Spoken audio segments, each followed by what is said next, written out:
Hey guys, the first video was uploaded yesterday. This is the second part. So if you somehow missed that, please do watch that before this. For the people who are coming back, let's continue our discussion. When you're on set, you have to handle a lot of people, like you could have a crew of around 10, 20 people. I'm talking about a short film.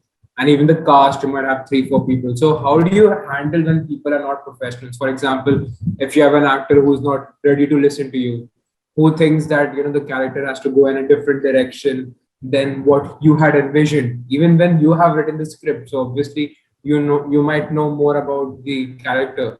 So how do you talk to them? How do you persuade them? How do you convince them? How do you go with the flow? One would answer democracy. Okay, so um, you have to understand now what they are speaking. Also, they have to listen to you. So it's a process of give and take. And of course, at times you have to also compromise, and you have to be ready. You have to also prepare for that compromise. It may happen. Okay, but in my experience till now, there is not has been a person that is too arrogant and does not listen to me. um, Most of the times, they of course they will say some things which are not nice, or which will be troublesome, and that is a part that happens even to Martin Scorsese's, you know. So it's all right and it will happen. But the most important thing is that you have to be democratic in your attitude. Okay, you can't be dominating in your attitude. That is one way. That is the wrong way to go about it. Okay, is to just thrash them and ask and say no, I know better than you, because genuinely for the film as well, it is a better product, because when everyone is view is there, because right now you have written or you have directed that or envisioned that script or story from a single brain, but there are various loopholes or various things or characteristics and elements that can be generated when multiple people are involved. For example, I remember from one of my movies that assassination was said to be an actor, and actually saved that film. So things like that also do happen, and things like actors or any crew is not adhering to you, and they are being troublesome. It also happens, but majority of times it comes to a compromise and it's all right. It will happen. But But when for the you're moment, talking about like a democracy, yes. how do you deal with it? For example, if you have 10 people, all the 10 will have some different, ideologies, they have different beliefs, different bases. And so when you're trying to create a film, all those 10 people will be thinking about how the end product will be completely differently. But you are the one who had written it, you are the one who had thought about it. So how can you take a democratic vote on something like that? Because then in the end, don't you fear that what you might end up with is like a khichdi? See, that too can happen, but that doesn't happen just because of the fact that first of all you have to be clear with your own vision. Okay, if you are not clear with your own vision, that khichdi or that porridge will happen. Okay, that will happen if you're not uh, clear with your own things. Okay, but when you're clear with your own things, then you can give them an ear. Okay, let the ear and listen what they're saying. And if it suits you, and if it doesn't, okay, then explain why it is not okay. Just dismissing by them, that is a wrong way. And if you listen to them what they're saying, if it's not I didn't know the story, then explain them why it is not. Maybe that conversation can lead to something new. Okay, it is possible, and it has happened to me. And another way is, if you take the suggestion and it is better for the story, and it takes time to build a crew. Okay, so what happens is, you are a writer, and there's editor is not on the production state, but there is cinematographer, there is grapher, there is continuity boys, there are spot boys, a lot of people. Okay, so when that is happening, a lot of them will change. Okay, over time, some people will stick, some people will fall off, and slowly build your crew. And you should be ready that the crew that you have built will also fall down. Okay, at some point of the time. So it's continuously you have to adjust, readjust, and you continually have to grow. The most important aspect of crew handling is first of all being clear with your own vision, and then have a attitude of listening and understanding people. That is very important. If that is not there, if you're trying to dominate, it may happen that for a movie or the movie is good, okay, and that you have dominated, but for the next movie you would have to find new people, okay. Most probably they will not want to work with you, and that itself is a very energy consuming process of working with every new person. Because if you see directors that are famous or that are considered legendary, they have almost a fixed crew of, or no, the most important person are fixed, okay, like a cinematographer and editor, they are fixed person. Because they one more thing that is important is the relationship between all of these people, okay. It also impacts the movie in a very significant manner, okay. You can tell scenes from Eyes Wide Shut, okay, that when like that Tom Cruise and her ex Nicole fiance. Kidman. Okay, so like they had a divorce, okay, and you can see you can note, if you clearly notice, you can see the little things that tell that there's something right and something which is off, about their chemistry. So a lot of things goes into your relationship with your crew and your cast, both, okay, both. So there is a lot of things that you have to do outside the crew and the set as well, for like going to the party or going have a meeting or going to the location scouting together. All of these things, small things will build up, okay. Having lunch together, having if someone is wants to take something, you are asking everyone what do they like and you're bringing them what they like. So these fatherly things or the parental things have to be done by the director as well. So it's a lot of things apart from the story making and all of the technological stuff that I discussed earlier. That is also there. So yeah, it's a managerial job as well, and you have to So manage it a and turn a into. quick question on that. If for example you have written a character, okay, and you find two actors, okay, one who is completely perfect for the role, like think about perfect and then multiply by 1,000. Like he's that perfect for the role, okay, and okay, if you shoot with him, it will go flawless. But the guy is arrogant. It might, and that there will be difficulty with working with him on the set. But you also know that he is perfect for it, and you have a second guy who is not perfect. Even if you work with him, he will not reach that level of perfection. But you know that he will be pretty reciprocative. You can talk to him easily. There is a good chemistry between you. So who would you choose in that sense? Firstly, it highly depends upon what I'm trying to do. Okay. If the actor, if the position or the is that I really need a highly good actor, so I would hire the perfect person. And even though I have to bear his whims and fancies, I would have to bear it, and it's also a part of job, and you would have to do that. But if the character is not so acting heavy, and if I'm just in the starting year, I know I get a good response from him or her or whoever the actor is, then I would go for that person, because then I can build a long lasting relationship with them. Okay. For the perfect guy, I would just do it once and then it would go over.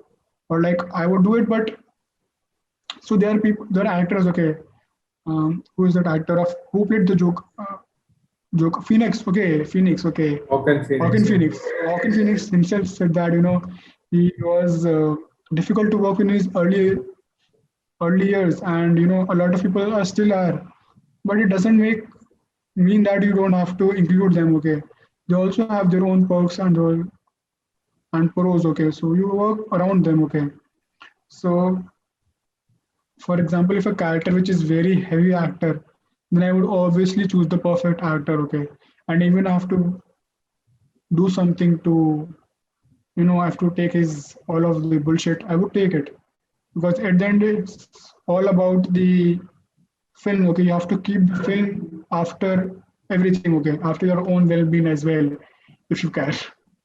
True, true. I don't know if you've noticed, but recently a lot of films, a lot of series, they don't really emphasize a lot on music. And like if you look at old films like Jaws, if you look at even any of Spielberg's films, any of Scorsese's films, they're very heavy on music. Like you know that you're listening to music. But if you look at it, like in recent times, a lot of the films they don't really have any impactful music. They prefer to let the cinematography or the actor or the tone of the music rather speak to the audience. So do you think that we are losing out on a very important aspect of films, which is music, and that people should really again come back to it? I see. I'm not going to answer that question. Okay, I'm going to go around that because it's an important factor. The thing is that the importance of musical instruments. Okay, if you see, earlier in the days, playing a musical instrument was a statistical, was a status symbol. Okay, when you play a piano. Okay, so playing a piano was a status symbol. Okay, that you're playing a piano or a guitar, or it was seen, which was had to be acquired and practiced, and was a thing which was looked up to. And there was various musical instruments, and people used to highly appreciate. One was in Indian cinema, I can say Shana and Sitar were very famous and very uh, looked up to. But right now, the music that we hear is all already is digitally synthesized. It is not a natural music that we listen to. Most of the people don't listen to the natural music that is there. So of course, that absence of musical instruments and absence of natural sounds that are there, that absence is reflected in the cinema as well. So that is what is happening. If we bring that aura of musical instrument and musical sounds and sounds, okay, natural sounds, just natural sounds. Even if you see Spielberg's movie, there's a scene that I remember that doesn't have any dialogue for 4 minutes at all, and there are around 15 people in that shot in that 4 minute take, and there is not even one single dialogue that happens, and everything that is converted is through sound, just sound, not even music, okay, just sound. But that will happen when you listen, okay, when you notice the little things. And right now the only genre that uses music, that sound and music, is horror genre, and that too very, I would say, not in a creative fashion, okay. It is just jump scare. And because naturally there is not any music or any sound to listen to. It's not. Even if you go to people who are living in urban areas, what they listen to, the only, if you say less than 10 to 15 um, sounds, okay, the one would that I think in top five would be traffic, is what they relate to. And you can't use traffic, in a variety of sense. Okay, you can use traffic sound, but not in a very limited sense. Okay, there is not much sound or music to listen to in our own culture. It's not there, not right now. All we listen to is synthesized music, which is from iTunes or Spotify, Ghana.com, YouTube. It's all synthesized. It's not natural. So it is very obvious, that even what we see in right now in movies is not music, but borrowed music. Okay, borrowed songs that are there. Okay, they already the music has been made and it is incorporated if it feels right for the movie. That is what is happening right now. Or they make the song or the music piece according to the movie. Exactly. Yes. Yes. Okay, that's a good point. Which is that is exactly what I felt about it. That music that you used to listen to, that really told you, or rather made you feel as if you're in that film. I mean, in Jaws, it's like I'm taking the example of Jaws because it's such a classic film, and the sense of impending doom, even though the shark is shown so less, and that that is the climax. Everybody knows that, but the way the music accentuates the entire film, that's brilliantly done, which is very sad that it's very lacking nowadays. Which brings me to digital technology. Nowadays so many films are shot digitally. Most of the film, as you said, is synthesized. So do you think digital technology is more of a threat to films or to cinema rather than an opportunity? I would not agree on that because it is of course see when you're talking about filmmaking, okay, we have to also look at it as a it is a very capital heavy job. So whenever you are working with films, but when the digital thing is come on, when everyone has a camera in their pocket, okay, so everyone can record, and there is mobile cinematography term that is there, and people can make movies, and they do make TikTok and all of that movie of all of that videos, and some of them are good, okay, and some of them have achieved fame and have made quality content as well, not just about fame. Have made it has been accessible to a lot of people. So digitalization has taken that movie or filmmaking out from the upper class middle class family and given it to middle class or lower middle class.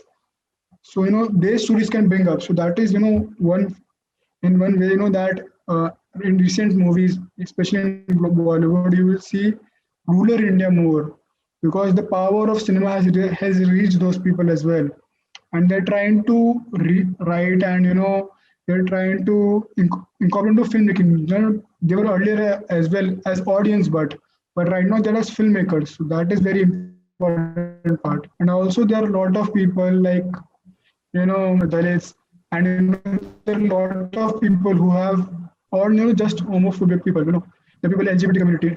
They have been provided this equipment, okay, which can in which you can say something without showing your own face. Okay, so it's a very important thing, and it's not just a lot of people can speak and can communicate. So there's a lot of thing of that. Coming to the point that you were saying that it has, of course, digitalization has its own cons as well. It's not that it doesn't have any cons, but that mass expansion of cinema that has happened, that is very important for the diversification of films, okay, and for making films which are much more genuine and raw and new, because that is what I think every filmmaker tries to build a unique narrative, okay, a unique thing, a new perspective of our own being. Because even if we see movies right now, they're highly patriarchal and male dominated till now as well, okay. Of course, there are exceptions are there, but till now as well, it is only one point of view that we have been fed. So by this decision, other views will come in, and it's great for cinema and society as a whole. True. True. Okay. What would you say is the most difficult problem that you have had on set, which might have obviously gotten resolved, but which at that time seemed extremely daunting? Can you give us some example? See, the most it happens, when lighting, when natural lighting is very important. Okay, consider that your natural lighting is very important. So in a natural lighting scenario, you have to take the shot exact times, okay, because the sun doesn't wait for you. The sun doesn't care if you are shooting or not. So when that has happening and someone says makes a fancy wish, okay, it really pisses me off because at that point of time you have to be focused upon what is there in front of you and you have to shoot. But when it does not happen, okay, it really pisses me off, and it has happened me too, 2 to 3 times, and but it didn't end well, okay, but it's all right. Things are like that. Disappointment is also a part of journey of filmmaking, and it's all right. If you had unlimited budget at your disposal, what would be your dream production or project? I think it's useless, okay, if you have an unlimited budget, because at the end of the point, budget is also an enabler for you. Okay, if you have a limited budget, it's also an enabler for you because you have to, what things to cut and what things to add for that. If you have unlimited budget, what will happen is, You might waste a lot of it. Is that what you're no, thinking about? it's not that. The thing is that if you have unlimited budget, it doesn't resolve the problem of actors not acting or cinematography not working, not doing his job. Because even if you hire the best cinematographer, any or actor, it doesn't make the movie best because there are various production houses who do that. Okay, all famous production houses do that. But money is a factor, is an important factor that is there. Okay, but more important than that, if I would have to exchange unlimited budget for that, is the passion for the story. If I get a passion for the story from the crew, I would exchange for that unlimited budget. Okay, that's pretty inspiring. Okay. Okay, and what advice would you like to give to aspiring filmmakers, who have just started off or have already created some films, but because of COVID, they might be feeling downhearted. So, what advice would you give them? See, one important thing is that, as I said, you have to make something. You have to make something constantly. It can be a birthday video for a friend, anniversary video for parents or someone else, okay, or just your own anniversary video, okay, baby. Okay, so you just make some video, okay, some videos, something that you're saying, something that you're trying to say, something that you write, something that you're editing, something you're shooting, okay, something that you have to do, okay. It may not be good, it not be bad, it not be excellent or artistic, but you have to do continue doing something, okay. What I saw, when my friends were there and the COVID just got hit the world, a lot of people were struggling to make movies, and they felt handicapped, but you have to keep on doing something, okay. It not be at the same intensity as pre-COVID, but something would have to be continued, so do something, okay. And the only advice that I have is to do something, continue, because you will learn something, okay. And you will do something, you will show it to your friends or your family, okay. They will give you some feedback, then you can take that into incorporation, then you can work on the next one. And that is the journey of filmmaking, okay. And you will keep on learning till your hairs get white. Right. Thank you, Hardik, for that. It was a pretty insightful podcast. I hope people learn something from it. Hope to see you again soon. Thank you, you too. Hey guys, that's all from our side. Hope you enjoyed this deeply insightful conversation with Hardik Singhal. Do like, share, and subscribe, and comment what topic you would like us to discuss next. Until next time, Kanish Soni.